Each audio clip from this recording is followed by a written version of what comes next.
Hello বন্ধুরা, কেমন আছো সবাই? আশা করছি সকলেই অনেক ভালো আছো। প্রিয় বন্ধুরা, আজকে তোমাদের জন্য নিয়ে এলাম আরও একটি নতুন গল্প। আশা করছি তোমাদের দাঁড়িয়ে যাবে, তাই ভিডিওটি শুরু থেকে শেষ পর্যন্ত দেখো। আমরা খুব গরিব। আমার মা ভালো ভেবে বড়লোক ছেলের সাথে বিয়ে দিয়েছে, কিন্তু বিয়ের প্রথম রাতে আমার স্বামী ঘরে এসেই টানতে টানতে আমাকে দেওরের ঘরে নিয়ে রেখে আসে। তারপর দেওর আমার সাথে সারা রাত। আমার নাম রত্না, আমি একটা গরিব ঘরের মেয়ে, আর আমার বিয়ে একটা মিডিল ক্লাস ফ্যামিলিতে ঠিক হয়। 2 মাস পরেই রমেনের সাথে আমার বিয়ে। আমার মায়ের ছেলে খুব পছন্দ হয়েছিল, তাই আমাকে বলতো, রত্না, তোর কপাল ভালো যে এত ভালো ফ্যামিলিতে তোর বিয়ে ঠিক হয়েছে। বাবা আমার 8 বছর বয়সেই মারা যান, তাই মা অনেক কষ্টে আমাকে মানুষ করেন। আত্মীয় স্বজনের কাছ থেকে কিছু কিছু সাহায্য নিয়ে বিয়েটা ভালোভাবে দেওয়ার চেষ্টা করছিলেন। আমিও আমার বিয়ে নিয়ে খুব খুশি, তাই আমি যে সেলাইয়ের কাজ করতাম সেখান থেকে কিছু কিছু টাকা জমালাম, যাতে বিয়ের দিন সুন্দর করে সাজতে পারি। আমার শ্বশুর বাড়িতে মাত্র 3 জন লোক, আমার শাশুড়ি, স্বামী আর তার ভাই। শ্বশুর অনেক আগেই মারা গেছেন। সবাই আমার শ্বশুর বাড়ির খুব প্রশংসা করত, বিশেষ করে আমার স্বামীর। সবাই বলতো আমার শ্বশুর বাড়ির লোকজন খুব ভালো। দেখতে দেখতে আমার বিয়ের দিন এসে গেল। আমি পার্লার থেকে মেকআপ করিয়ে বিয়ের জন্য যে লজ ঠিক করা ছিল সেখানে পৌঁছালাম। মেকআপ করার কারণে আমাকে খুব সুন্দর লাগছিল। কিছুক্ষণ পরে বরযাত্রী নিয়ে পাত্রপক্ষ বিয়ের লজে পৌঁছালাম। এরপর দেখতে দেখতে আমাদের বিয়ে হয়ে গেল। বিয়ের পর সবার খাওয়া দাওয়ার পর আমার বিদায়ের সময় আসলে আমি মাকে জড়িয়ে ধরে খুব কাঁদলাম, কারণ মাকে ছেড়ে অন্য পরিবেশে চিরদিনের জন্য চলে যেতে হবে। তারপর সবাই মিলে আমাকে শ্বশুর বাড়িতে নিয়ে গেল। ওখানে আমাকে শাশুড়ির ঘরে বসিয়ে অনেকগুলো নিয়ম পালন করানো হলো, যার মধ্যে কয়েকটা আমি জানতাম, বাকিগুলো জানি না। সমস্ত নিয়ম পালন করা শেষ হলে আমাকে এই ঘর থেকে বের করে আমার বরের ঘরে নিয়ে গেল। ঘরটা আগে থেকেই ফুল দিয়ে সুন্দর করে সাজানো। এরপর আমাকে খাটে বসিয়ে মাথায় ঘোমটা টেনে দিল। সারাদিনের ধকলে আমি খুবই ক্লান্ত, তাই ঘুম ঘুম পাচ্ছিল। কিন্তু আমি চুপচাপ বসে থাকলাম স্বামীর অপেক্ষায়। 1 ঘন্টার বেশি হয়ে গেল, এখনো আমার স্বামীর কোনো খবরই নেই। আর একটা আশ্চর্যের ব্যাপার হলো, সারাদিনে আমার বর আমার সাথে একবারও কথা বলেনি, এমনকি কারোর সাথে কথা বলতেও শুনিনি। এইভাবে চুপচাপ বসে থাকতে থাকতে কখনো যেন একটু ঝিমুনি ভাব এলো। হঠাৎ দরজার আওয়াজে আমার ঘুম ভেঙে গেল। তাকিয়ে অবাক হয়ে দেখলাম ঘরের মধ্যে কেউ নেই। তারপরে যখন দরজার দিকে তাকালাম, তখন তো আমার চোখ কপালে ওঠার জোগাড়, কারণ দরজা দাঁড়িয়ে আমার স্বামী আর ওর সাথে একটা মহিলা, যাকে দেখে আমার পাগলি মনে হচ্ছিল, কারণ ওর জামা কাপড়ের জায়গায় জায়গায় ছেঁড়া ফাটা আর সবসময় মাথা চুলকে যাচ্ছে। ওই মহিলাকে আমার স্বামীর সঙ্গে দেখে আমি অবাক হয়ে কাছে গেলাম। আমাকে দেখে ওই পাগলি আমার স্বামীর পিছনে লুকিয়ে পড়ল, যেন আমাকে দেখে ভয় পাচ্ছে। আমি আমার স্বামীকে বললাম, রমেন, এই মহিলাটিকে, আর এ আমাদের ঘরে কি করছে? তখন রমেন ওই মহিলাকে নিজের কাছে টেনে এনে বলল যে, এ আমার বউ, আর একে তুমি তোমার মতো সুন্দর করে সাজাও। আমার পায়ের নিচ থেকে মাটি সরে গেল, কারণ আজকেই আমার বিয়ে হয়েছে, আর আমার স্বামী একটা পাগলি মহিলাকে বউ বলছে, আর ওকে আমার মতো সুন্দর করে সাজাতে বলছে। শুনে আমার এচাক দিয়ে জল পড়তে লাগলো। আমি আমার স্বামীকে বললাম, রমেন, তুমি এসব কি বলছো? এই মহিলা তোমার বউ হয় কিভাবে? তোমার বউটা আমি। তুমি তো আজকেই সবার সামনে আমাকে বিয়ে করেছ, আর এখন তুমি চাইছো এই মহিলাকে সুন্দর করে সাজিয়ে আমার জায়গায় বসাতে। এসব কথা শুনে রমেন রেগে গিয়ে বলল, আমি বলেছি তো এ আমার বউ, তুমি একে তোমার মতো সুন্দর করে সাজিয়ে এই ঘরে বসাও, তারপরে তুমি এই ঘর থেকে বেরিয়ে যাও, না হলে আজকেই তোমাকে আমি তালাক দিয়ে দেব। এ কথা শুনে আমার গা কাঁপতে লাগলো, কারণ আমার মা অনেক আশা ভরসা নিয়ে আমার বিয়ে দিয়েছে। যদি আমার তালাক হয়ে যায়, তাহলে তো আমার মা জীবিত লাশ হয়ে যাবে। আমার মা সারা জীবন শুধু দুঃখই পেয়েছে। আমি চাই না যে আমার জন্য আমার মা আবার দুঃখ কষ্ট পাক। তাই আমি রমেনের কথায় রাজি হয়ে মাথা নাড়ালাম। তারপরে ওই পাগলি মহিলাকে বাথরুমে নিয়ে তোর করতে লাগলাম।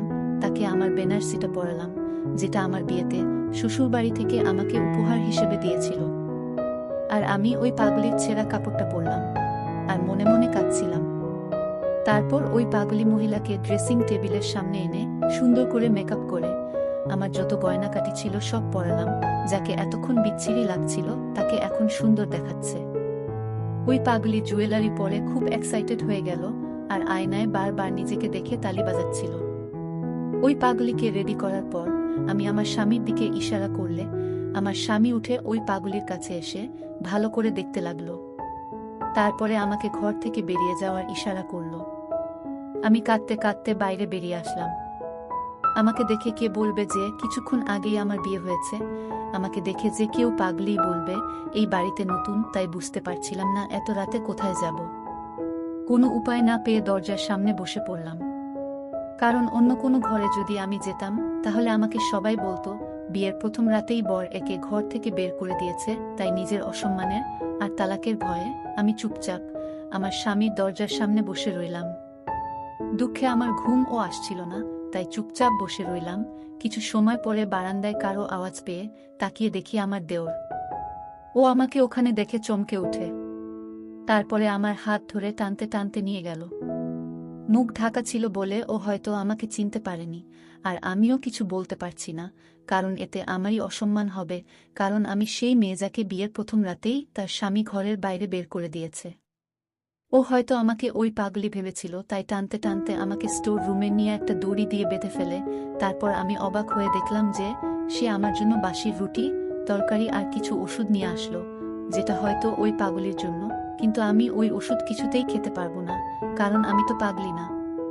দড়ি দিয়ে আমার পা বাঁধা ছিল, কিন্তু দুটো হাত খোলা। ও আমাকে ওই বাসি রুটি খেতে বলল। আমি তাড়াতাড়ি মাথা ঝুঁকিয়ে না বললাম। যেই মাথা ঝুঁকালাম তখনই আমার মুখ থেকে কাপড় পড়ে গেল, আর আমার দেওরা আমাকে দেখে চমকে উঠল। ও বিশ্বাসই করতে পারছে না যে এটা আমি। তারপরে ও আমাকে বলল, তুমি এই অবস্থায় কেন? আমি কাঁদতে কাঁদতে ওকে সব কথা খুলে বললাম। ও আমার কথা শুনে মাথায় হাত দিয়ে বসে পড়ল।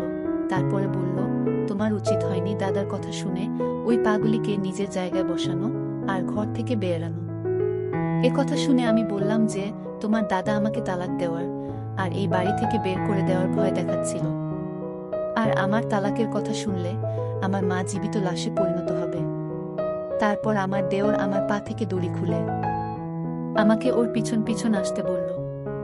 আমি ওর পিছন পিছন স্টোর রুম থেকে বেরিয়ে অন্য একটা ঘরে গেলাম, যেখানে আমার শাশুড়ি ঘুমিয়ে।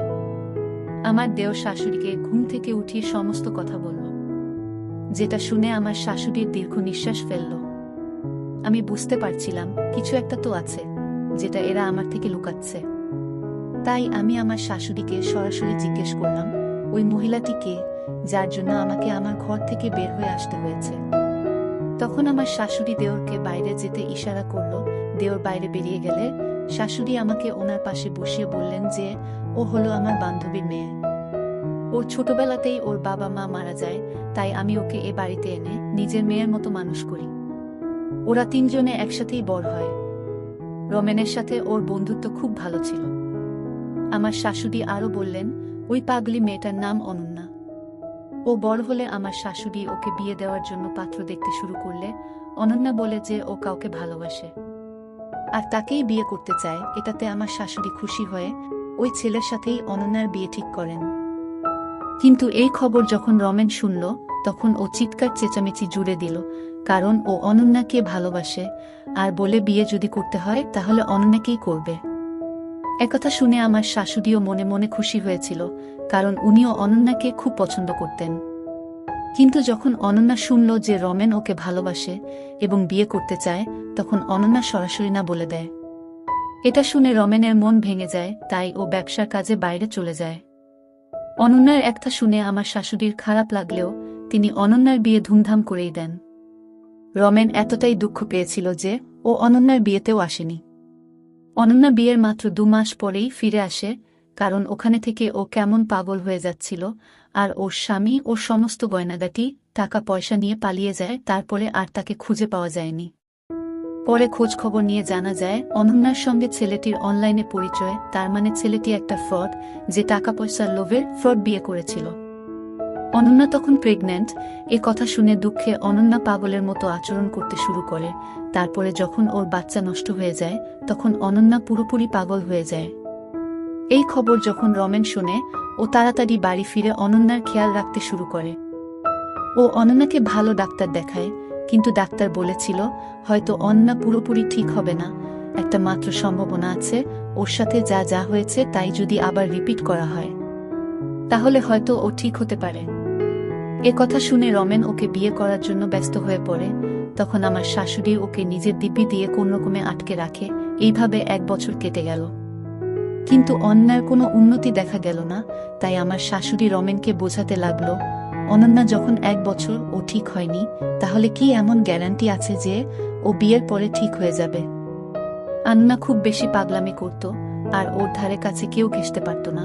আর কয়েকবার তো ও কামড়ানোরও চেষ্টা করেছে, আর সুযোগ পেলেই বাড়ি থেকে পালিয়ে যেত। তাই আমরা ওকে দড়ি দিয়ে বেঁধে রাখতে বাধ্য হই।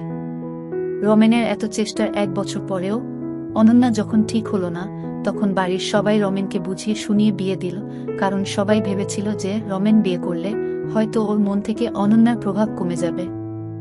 আমার শাশুড়ি সব সময় চাইতো রমেন যেন বিয়ে করে সুখী হতে পারে। কিন্তু রমেন যে অনন্যাকে পুরনো জীবনের কথা মনে করানোর জন্য অনন্যাকে নিজের বাসর ঘরে নিয়ে গেছে, এটা তারা কেউ জানত না। শাশুড়ির মুখ থেকে এই সমস্ত কথা শুনে আমার কারেন্টের শক খাওয়ার মতো অবস্থা হলো। কারণ আমাকে এমন একটা ছেলের সঙ্গে বিয়ে দেওয়া হয়েছে যে আগে থেকেই অন্য কাউকে ভালোবাসে। হয়তো আমরা গরিব, তাই আমাদের সাথে এইসব করা যায়, কারণ ওরা জানে আমরা কিছুই করতে পারবো না। এইসব ভেবে ভিতরে ভিতরে কান্নায় আমার বুক ফেটে যাচ্ছিল। তখন আমার শাশুড়ি আমাকে নিয়ে আমার স্বামীর ঘরের দরজার সামনে এসে দরজা খুললে দেখতে পেলাম যে অনন্যা নতুন শাড়ি গহনা পরে মেঝেতে শুয়ে আছে, আর রমেন খাটের উপর বসে বসে কান্না করছে। রমেন ওর মাকে দেখেই মার কাছে এসে মাকে জড়িয়ে ধরে কাঁদতে লাগলো। কান্না থামলে আমার শাশুড়ি রমেনকে বোঝাতে লাগলো যে রমেন আমার সাথে কি কি অন্যায় করেছে। এরপর রমেন আমার দিকে মাথা নিচু করে দাঁড়িয়ে আমার কাছে ক্ষমা চাইল। এরপর আমার শাশুড়ি ঘুমন্ত অন্নাকে ঘুম থেকে উঠিয়ে বুঝিয়ে শুনিয়ে নিজের সঙ্গে নিয়ে গেলেন। উনারা যাওয়ার পরেই রমেন আমার কাছে আবার ক্ষমা চেয়ে আমাকে কারণ বোঝাতে লাগলো, যেটা আমি আগে আমার শাশুড়ির কাছে থেকে শুনেছি। আমি বুঝতে পারলাম যে রমেন বিয়ে করতে চাইতো না, যাতে ও অনন্যার দেখাশোনা করে, ঠিক করতে পারে এবং ওকে বিয়ে করতে পারে। কিন্তু বাড়ির সবাই জোর করে ওকে আমার সাথে বিয়ে দিয়ে দেয়। রমেন নিজের দুঃখ আমার সাথে শেয়ার করতে শুরু করলে আমি ওকে বললাম, আমি সবসময় তোমার পাশে আছি। আমার নিজের উপর বিশ্বাসও ছিল যে আমি ওর মনে আমার জন্য জায়গা করে নিতে পারবো, আর এইসব কথা না আমি আমার মাকে না অন্য কাউকে বলতে পারবো। আমি ওই বাড়িতে অনন্যার সাথে নিজের বোনের মতো ব্যবহার করতে শুরু করি, ওর খাওয়া দাওয়া দেখাশোনা করতে থাকি। ফলে বাড়ির সকলের সাথে সাথে রমেনের মনেও আমার জন্য জায়গা তৈরি হয়, যেটা আমার স্বামী আমার সঙ্গে মিষ্টি মিষ্টি কথা বলে বোঝাত।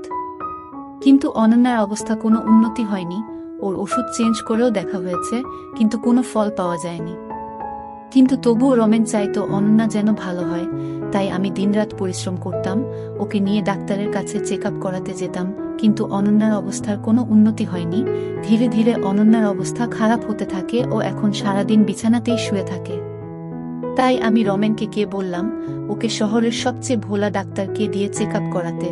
যখন আমরা সেই ডাক্তারের কাছে নিয়ে গিয়ে চেক আপ করালাম, ডাক্তারের কথা শুনে আমরা সবাই হতাশ হয়ে গেলাম। কারণ ডাক্তার বলল অনন্যার শরীরে ধীরে ধীরে ক্যান্সার ছড়িয়ে পড়েছে, ওর জীবন আর মাত্র কয়েকদিনের। কিন্তু আমরা হাল না ছেড়ে ওর ক্যান্সারের চিকিৎসা করাতে লাগলাম। কিন্তু এত চিকিৎসা করেও কোনো ফল পাওয়া গেল না। আমার বিয়ের 6 মাসের মাথায় অনন্যা সবাইকে দুঃখ দিয়ে এই পৃথিবী ছেড়ে চলে গেল। ওই ছেলেটার উপর আমার খুব রাগ হতো, যার কারণে অনন্যার এই অবস্থা। ওই ছেলে পৃথিবীর যেখানেই থাকুক না কেন, জীবনে কখনো সুখী হতে পারবে না। ওই ছেলেটি যদি লোভর কারণে অনন্যার জীবন নিয়ে ছিনিমিনি না খেলতো, তাহলে অনন্যা এখন ছেলে মেয়ে নিয়ে সুখে শান্তিতে ঘর সংসার করত। কিন্তু আমরা যেটা ভাবি সেটা সবসময় হয় না, কারণ বিধাতা যার কপালে যা লিখে দিয়েছে তাই হয়। অনন্যার সাথেও তাই হয়েছিল, যা বিধাতা ওর কপালে লিখে রেখেছিল, যার দুঃখ আমাদের সারা জীবনেও শেষ হবে না। এখন অনন্যা নেই, তাই রমেনের জীবনে শুধুমাত্র আমিই ছিলাম। ধীরে ধীরে রমেনের মন থেকে অনন্যার প্রভাব কমে গেল, কিন্তু ও আজও মাঝে মাঝে অনন্যার কথা মনে করে, কারণ অনন্যা ওর প্রথম প্রেম। ওকে বিয়ে করার জন্য রমেন সব রকম চেষ্টাই করেছিল, কিন্তু অনন্যা ওর ভাগ্যে ছিল না। রমেন বুঝতে পেরেছিল যে বিধাতা যার সাথে যার জোড়া তৈরি করেছে তাকেই সে পাবে। হয়তো বিধাতা রমেনের সাথে অনন্যার জীবন লেখায়নি। অনন্যা মরার 2 মাস পরেই রমেন আমার সাথে নতুন করে জীবন শুরু করে। কিছুদিন পরে আমি প্রেগন্যান্ট হই আর একটা মেয়ের জন্ম দিই। রমেন আমাদের মেয়ের নাম অনন্যা রেখেছে। আর ওকে দেখলেই রমেনের মন খুশিতে ভরে উঠত। কিন্তু আমাদের মনের ভিতরে এখনো অনন্যা বেঁচে আছে।